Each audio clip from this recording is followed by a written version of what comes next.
Washington, CNN. Senator Bob Corker's questioning of the president's competence Thursday is the starkest signal yet that Republican senators are returning fire in the public and pointed battle Donald Trump has waged with members of his own party. Rarely, if ever, has a Republican president had such acrimonious relations, at least publicly, with GOP senators. And Trump's tweets Thursday signal that the president has no intention of changing his tack. While some in the party, including Senate Majority Leader Mitch McConnell, have avoided directly criticizing the president, other senators have taken this moment in the wake of violence in Charlottesville, largely based on Trump's news conference Tuesday and his tweets since then, to offer pointed feedback of their own. "I do think there needs to be radical changes," Senator Bob Corker, a Tennessee Republican, said in a briefing with reporters Thursday. The president has not yet been able to demonstrate the stability nor some of the competence that he needs to demonstrate in order to be successful. He added, "Helping inspire divisions because it generates support from your political base is not a formula for causing our nation to advance, our nation to overcome the many issues we have to deal with right now." And Corker is not the only one going public with sharp criticism. Tim Scott, one of two South Carolina GOP senators calling out the president by name Thursday, and this old black Republican in the Senate, also criticized the president for his responses to the violence sparked by a Charlottesville white supremacist rally. Trump, in a series of tweets and statements over the last 2 weeks, has signaled that his disagreements with members of his own party continue to bother him, meaning the discord that has played out publicly shows no sign of abating. And in an unprecedented move Thursday, Trump embraced a primary challenger's attempt to unseat a sitting GOP senator, backing Kelly Ward, an Arizona state senator, over Senator Jeff Flake. The tweet is the latest sign that Trump has largely written off good relations with members of one of the chambers tasked with passing his agenda, possibly making it harder for the president to score hallmark legislative victories his White House has craved ever since Trump took office. To date, Trump's legislative wins have been thin, and Republicans on Capitol Hill have said, in private, that Trump's relationship with the GOP caucus is part of the problem.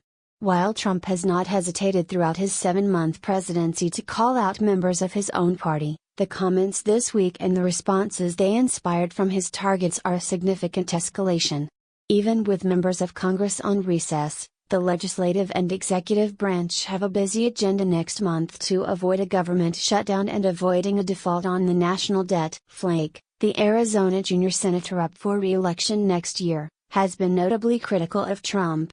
In his new book The Conscience of a Conservative, the senator accuses other Republicans of being in denial if they believe what Trump is doing is normal. In a sign of support, Trump's public disavowal of Flake was also quickly rebuked by multiple Republicans on the Hill. Senator Cory Gardner, the Colorado Republican who chairs the National Republican Senatorial Committee, said in a statement that the groups tasked with protecting Senate Republican incumbents and defeating Senate Democrats still stand with Flake, despite Trump's comment. "The NRSC unequivocally supports Senator Flake in his re-election bid," said Gardner, a senator who has been one of the most outspoken critics of Trump's response to Charlottesville. Senator John McCain, the senior Republican senator from Arizona, also came to Flake's defense. Flake, McCain wrote on Twitter, is a principled legislator and always does what's right for the people of #Oz. Our state needs his leadership now more than ever. McCain has also been a frequent Trump target, drawing the president's ire most recently for not backing his party's plan to repeal and replace Obamacare. During his staggering news conference on Tuesday, the same event where he blamed both sides for violence in Charlottesville and compared Confederate General Robert E. Lee with George Washington and Thomas Jefferson, Trump slammed McCain when a reporter asked him about one of the senator's statements. "Senator McCain, you mean the one who voted against Obamacare?" Trump asked, rhetorically. "You mean Senator McCain who voted against us getting good health care?" Sarcastically, Trump added, "I'm sure Senator McCain must know what he's talking about." Already, his strained relationships with senators have come at a cost for Republicans. When Trump's Interior Secretary, Ryan Zinke, called Alaska Senator Lisa Murkowski to warn that the administration would penalize her state if she opposed Trump on health care, Murkowski dug in, casting one of the 3 GOP votes that sank the Obamacare repeal effort in the Senate. Given how unprecedented all of this is, it's next to impossible to make concrete predictions, except that this won't end well, said Doug Heye, a former top staffer for House Majority Leader Eric Cantor.